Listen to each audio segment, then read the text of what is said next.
Hello दोस्तों, स्वागत है आपके अपने यूट्यूब चैनल मैथ विद में। आज इस वीडियो में हम लोग क्लास 12th की हिंदी, जो हम लोग पिछले वीडियो में बातचीत चैप्टर पढ़े थे, चैप्टर 1 बातचीत, उसके हम लोग जो भी उसमें प्रश्न दिए गए हैं, सब्जेक्टिव, लघु तड़िए, दीर्घ तड़िए, व्याख्या प्रश्न, सभी का उत्तर जानेंगे हम लोग। आप देख पा रहे हैं कि बोर्ड पे हमने सिर्फ क्वेश्चन लिखा है, आंसर नहीं लिखा है, क्योंकि हम आपको आंसर खुद बताएंगे और आपके दिमाग में फिट होते जाएगा। गारंटी है, आप ध्यान से सुनिएगा, आंसर ज़रूर याद होते जाएगा। ठीक है ना? तो ध्यान से सुनना है। इस पे सारे बोर्ड पे क्वेश्चन है। एक लास्ट वाला छठा वाला यहाँ पे क्वेश्चन लिखना बाकी है, उसको भी लिखा जाएगा, कोई दिक्कत नहीं है। ठीक है, तो सबसे पहले क्वेश्चन, अगर आप लोग वो वीडियो नहीं देखे ना, कौन सा बातचीत चैप्टर वाला फुल एक्सप्लेन किया हुआ है, क्योंकि उसमें बिना बुक के पढ़ाया हुआ है। वो अगर वो वीडियो देखते हैं आप, तो आपके दिमाग में पूरा चैप्टर, मतलब क्या होता है ना, कि याद हो जाएगा। उस वीडियो को भी देख लीजिएगा, प्लेलिस्ट बना हुआ है उसका, या फिर आपके डिस्क्रिप्शन में भी उसका लिंक है, देख सकते हैं उसको। सबसे पहले इसका क्वेश्चन जैसे कह रहे कि बातचीत, यहाँ से देखे ना, पाठ नंबर 1 चैप्टर बातचीत के प्रश्न और उत्तर, क्वेश्चन और आंसर आपके सामने है। जैसे देखिए, पहला क्वेश्चन कह रहा है कि अगर हम में वाक्य शक्ति न होती तो क्या होता। क्वेश्चन कहने का अर्थ ही है कि अगर हम में बात करने की शक्ति ना होता तो क्या होता। क्वेश्चन है कि अगर हम में बात करने की शक्ति ना होती तो क्या होता। तो आंसर लिखेंगे हम लोग कि अगर हम में वाक्य शक्ति ना होती तो पूरी दुनिया गूंगी प्रतीत होती। ऐसा ही ना होता है कि अगर मान लीजिए आप में बातचीत करने की शक्ति ना होती तो क्या होता कि आप किसी से अपने दुख को बता पाते कि हमें दर्द हो रहा है, या फिर हमें खुशी है, या फिर कोई भी मन की बातें किसी को बता पाते, नहीं बता पाते ना। या फिर पूरी दुनिया, कोई भी मुंह बोलता नहीं, सब कोई गूंगा बन के रह जाता। तो वही आंसर लिखेंगे कि अगर हम में वाक्य शक्ति ना होती तो पूरी दुनिया गूंगी प्रतीत होती। या फिर ऐसे भी लिख सकते हैं, ध्यान से सुनिएगा, कि अगर हम में वाक्य शक्ति ना होती तो हम अपने दुख को किसी दूसरे को नहीं बता पाते, या फिर उसके दुख को हम नहीं जान पाते। कैसे? अगर हम में वाक्य शक्ति नहीं होती तो हम अपने दुख को किसी को नहीं बता पाते, या फिर वो हमें अपने दुख को नहीं बता पाता।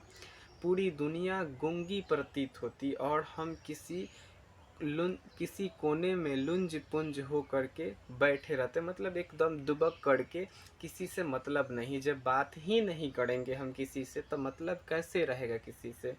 तो वही बात कर रहा है कि अगर हम में वाक्य शक्ति ना होती तो हम अपने दुख को, सुख को किसी और को बता नहीं पाते, ना ही हम उसके दुख और सुख को जान पाते। पूरी दुनिया गूंगी हो जाती, प्रतीत ऐसा होता कि पूरी दुनिया क्या हो गई, गूंगी होगी। आप कभी कल्पना कीजिए ना कि आप उस दुनिया में जी रहे हैं जिस दुनिया में कोई बोलता ही नहीं है, तो कैसा लगेगा कि पूरा दुनिया क्या है, गूंगी है। उम्मीद है कि पहला क्वेश्चन आपको दिमाग में घुस गया होगा।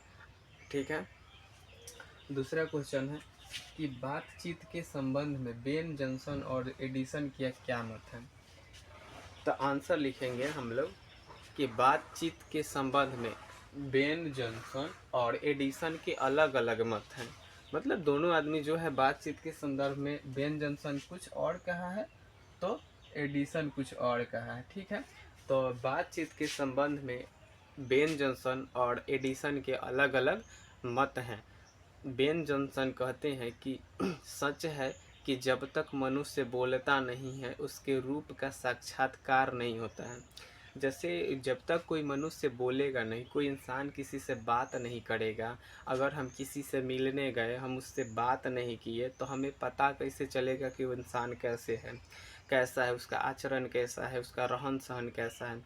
तो बेन जॉनसन यही कहते हैं कि सच है, जब तक मनुष्य बोलता नहीं है उसके क्या गुण और दोष प्रकट नहीं होता है, या फिर उसके रूप का साक्षात्कार नहीं होता। रूप का साक्षात्कार करने का, कहने का मतलब है कि उसकी वो अंदर से इंसान कैसा है। आप ऐसे भी लिख सकते हैं कि सच है, जब तक मनुष्य बोलता नहीं है उसके गुण और दोष प्रकट नहीं होते हैं। जब तक हम किसी से बात नहीं करेंगे तब तक पता कैसे चलेगा। कहीं गए, हम देख के आ गए और खाली देखिए कि चला, या कहें कि वो आदमी खराब है, तो कैसे लगेगा।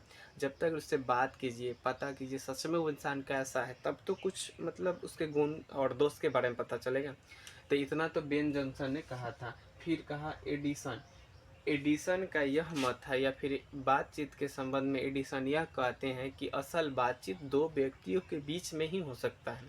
असल बातचीत दो व्यक्तियों के बीच में ही हो सकता है। बस ये 2 नंबर का आंसर हो गया। आपको लग रहा होगा कितना भारी भारी है। 2 नंबर क्वेश्चन खत्म, इसका आंसर भी खत्म।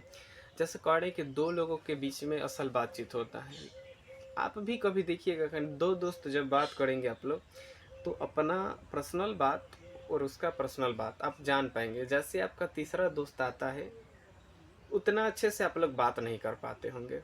तो वही कह रहे हैं कि असल बातचीत कितना दो लोगों के बीच में ही होता है। बातचीत तो 10 लोगों के बीच में होता है, लेकिन असली बातचीत तो 2 लोगों के ही बीच में होता है। ठीक है, इस बात को कौन कहा है? तो एडिसन ने कहा है। अगला क्वेश्चन आता है, आर्ट ऑफ कन्वर्सेशन क्या है? आर्ट ऑफ कन्वर्सेशन क्या है? तो इस क्वेश्चन का आंसर क्या हो सकता है कि आर्ट ऑफ कन्वर्सेशन बात करने की एक कला है। क्या?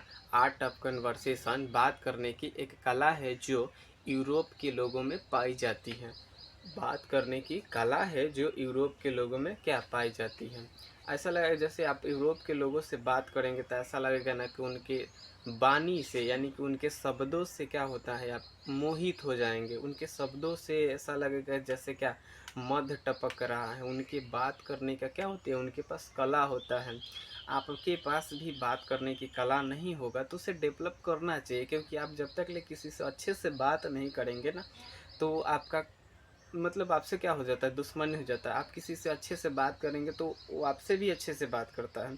तो यही कह रहा है कि आर्ट ऑफ कन्वर्सेशन क्या होता है। तो आर्ट ऑफ कन्वर्सेशन एक बात करने की कला है जो यूरोप के लोगों में क्या पाई जाती है। बस यही आंसर है। 3 गो क्वेश्चन हम लोगों ने क्या किया, कंप्लीट किया। अब यहाँ से चौथा नंबर कह रहा है क्वेश्चन, मनुष्य, ऐसा आपको बड़ा दिख रहा होगा कि यहाँ से शुरू होकर यहाँ तक आया है, बड़ा दिख रहा है ना, लेकिन ऐसा कुछ नहीं है। देखिए, मनुष्य की बातचीत का उत्तम तरीका क्या है, यहाँ तक है एक क्वेश्चन कि मनुष्य के बातचीत का उत्तम तरीका क्या हो सकता है। ठीक है, यहाँ तक। अब देखिए, कह रहे कि मनुष्य की बातचीत करने का तरीका उत्तम तरीका क्या हो सकता है। जब आप किसी से बात करते हैं तो आप किसी के पास कॉल करते हैं, या फिर वो आपके पास कॉल करता है, या फिर आप किसी के द्वार पे जाते हैं, किसी के घर जाते हैं, या फिर आपके पास कोई आ जाता है आपका दोस्त बात करने के लिए। बस इतना ही ना होता है, इसके अलावा कुछ बात करने का ऑप्शन थोड़ी होता है। लेकिन ऐसा हो कभी कि आपसे कोई बात करने वाला ही ना मिला, आप किसी के पास कॉल ना कर पाएँ, आपके पास कोई नहीं कॉल कर पाए, आप किसी के पास नहीं जा पाए, नहीं आपके पास कोई आ पाए, तो उस समय किससे बात करेंगे? उस समय खुद से बात करना। तो यही इंसान लिख रहा है कि मनुष्य की बातचीत करने की उत्तम तरीका खुद से बात करना है। क्या? अपने आप से बात करना। आप कहेंगे कि अपने आप से बात कैसे करेंगे? अपने आप से बात करने का मतलब है कि मन को एकाग्र करना, शांत करना, और खुद के बारे में सोचना अच्छे से, और खुद से बात करना। जब तक लोग खुद से बात नहीं करता है, बड़े ओहदे पर, यानी कि बड़े ऊंचाई पर नहीं जाता है। लोगों से बात करते करते आप ऊंचाई पे नहीं जा पाएंगे। जब तक आप खुद से बात नहीं करेंगे तो ऊंचाई पे नहीं जा पाएंगे। तो क्या? मनुष्य की बातचीत का उत्तम तरीका खुद से बात करना है। यहाँ तक एक आंसर हो गया क्वेश्चन। उसके बाद कह रहा कि इसके द्वारा वह कैसे अपने लिए सर्वथा नवीन संसार का निर्माण कर सकता है। और इसके द्वारा मतलब कह रहा है ना, यहाँ पे क्वेश्चन था कि उत्तम तरीका अपने आप से बात करना है, और इसके द्वारा वह मन को एकाग्र करके, मन को शांत करके अपने लिए वह एक नया संसार का निर्माण कर सकता है। वह मन को शांत करके, एकाग्र करके, खुद से बात करके एक नया संसार, नवीन मतलब यहाँ पे लिखा है नवीन, नया संसार का क्या कर सकता है, निर्माण कर सकता है। इसका आंसर हो गया आपका चौथा नंबर का। ठीक है ना। उम्मीद है कि चारों क्वेश्चन आपके दिमाग में क्या होगा, एकदम फिट हो गया होगा। अगर समझ में या फिर याद हो गया तो भी आप कमेंट में एक बार ज़रूर बता दीजिएगा। ठीक है ना। ऐसे करें। उसके बाद आ रहा है 5 नंबर क्वेश्चन। यहाँ से आपका शुरू हो जाएगा क्या, व्याख्या सॉरी व्याख्या व्याख्या यहाँ पे शुरू हो गया। कहाँ से? 5वां नंबर क्वेश्चन से व्याख्या शुरू होता है। 5वां में 2 क्वेश्चन क और ख दिया गया है, व्याख्या। ठीक है, तो देखिए यहाँ पे लिखा है क्वेश्चन, ध्यान से देखिएगा कि हमारी भीतरी मनोवृत्ति प्रति क्षण नए नए रंग दिखाया करती है। वह प्रपंचात्मक संसार का एक बड़ा भारी आईना है जिसमें जैसी चाहो वैसी सूरत देख लेना कोई बड़ी बात नहीं है। जैसे कह रहा है कि यह हमारी भीतरी मनोवृत्ति या फिर इंसान का मन क्या होता है, एक प्रपंच की तरह रचा हुआ था, या फिर एक ऐसा आईना है जिसमें इसमें हम अपने मन को जिस प्रकार ढालेंगे उस प्रकार इसमें हमारी चेहरा दिखेगी। कभी कभी सोचते हैं ना कि हम कुछ और बड़ा बन जाएंगे, तो आप बड़ा बन के सपने में दिखते हैं। तो वही कह रहा है कि एक बड़ा भारी आईना है जिसमें वैसी जैसी चाहो वैसी सूरत देख सकते हो। तो इसमें व्याख्या करना, व्याख्या करने में सबसे पहले ऊपर लाइन लिखना पड़ता है। ध्यान से सुनिएगा कि लिखा जाता है कि प्रस्तुत पंक्ति। प्रस्तुत पंक्ति का मतलब है कि ये जो लाइन दिया गया है, तो प्रस्तुत पंक्तियाँ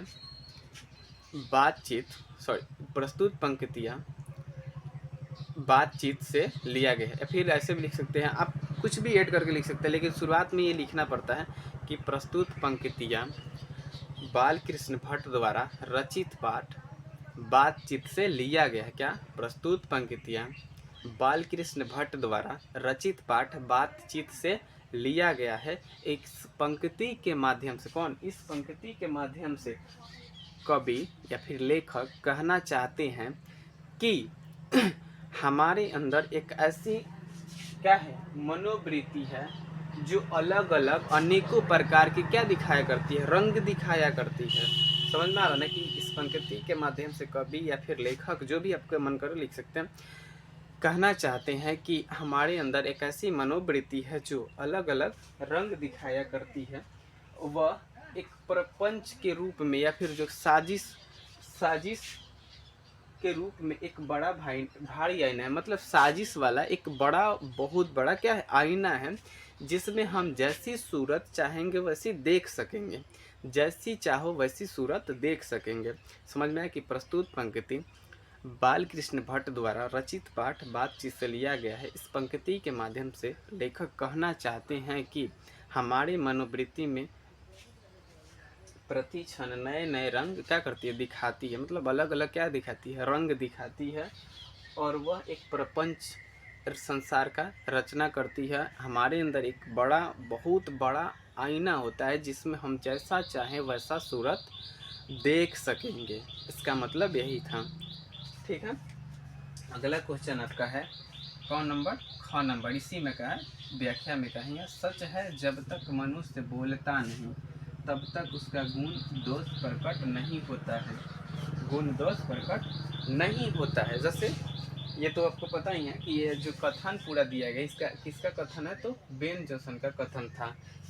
ठीक है, तो शुरुआत में क्या लिखेंगे कि प्रस्तुत पंक्ति बालकृष्ण भट्ट द्वारा रचित पाठ बातचीत से लिया गया है। ठीक है, मैं एक बार और फिर कहना चाहूँगा कि अगर वो चैप्टर वीडियो नहीं देखें तो उसको जरूर देखिएगा। प्रस्तुत पंक्ति बालकृष्ण भट्ट द्वारा रचित पाठ बातचीत से लिया गया है। इस पंक्ति के माध्यम से लेखक कहना चाहते हैं कि जब तक मनुष्य बोलता नहीं है तब तक उसके अंदर के गुण और दोष का हमें पता नहीं चलता है कि वह मनुष्य कैसा है, उसका आचरण कैसा है। ठीक है, आंसर लिखना यही है कि प्रस्तुत पंक्ति बालकृष्ण भट्ट द्वारा रचित पाठ बातचीत से लिया गया है। इस पंक्ति के माध्यम से लेखक कहना चाहते हैं कि सच है, मतलब जब तक मनुष्य बोलता नहीं है तब तक उसके गुण और दोष का हमें पता नहीं चलता है। यही आपका क्या होगा, आंसर है। आप कहेंगे कि 6ठा नंबर क्वेश्चन भी था ना, तो क्वेश्चन था आपका, क्वेश्चन था यही ना, 6 नंबर क्वेश्चन था कि इस निबंध का क्या विशेषता है, निबंध का क्या विशेषता है। आपके पास तो बुक तो होगा ही, तो क्वेश्चन आप लोग देख पा रहे हैं कि इस यहाँ पर क्वेश्चन दिख रहा है ना कि इस निबंध का क्या विशेषता है। इस निबंध कहने का मतलब जो हम लोग चैप्टर पढ़े हैं ना, कौन, बातचीत, यहाँ बातचीत चैप्टर पढ़े ना, क्या है, एक निबंध है, ठीक है, और निबंध है ना, बातचीत क्या है, निबंध है। तो इस निबंध का क्या विशेषता है, हम लोग पूरा चैप्टर बातचीत पढ़े थे, लेकिन उसका विशेषता क्या है, तो लिखेंगे कि इस निबंध का यह विशेषता है कि हमें बात करने, अगर हमें बात करने की शक्ति ना होती तो क्या होता। हमने यह सीखा कि हमें में या फिर मनुष्य में बात करने की शक्ति न होती तो क्या होता। बात करने से क्या होता है, दो लड़कों का बातचीत क्या होता है, दो बूढ़ियों का बातचीत क्या होता है, दो बूढ़ों का बातचीत क्या होता है, दो सहेलियों का बातचीत क्या होता है।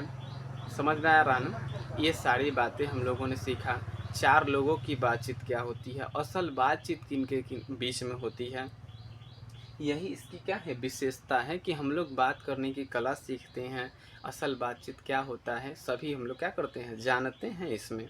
बस इस चैप्टर का पूरा क्वेश्चन आंसर ख़त्म हुआ। अगर आपको समझ में नहीं आया है तो एक बार मेरे कहने से इस वीडियो को डबल स्पीड करके दोबारा देखिए, गारंटी है कि आपके क्वेश्चन और आंसर दोनों कंप्लीट याद हो जाएंगे। और याद हो गया तो कमेंट में ज़रूर बता दीजिएगा। वीडियो कैसा लगा कमेंट में बताइए। लाइक शेयर सब्सक्राइब रुकना नहीं चाहिए।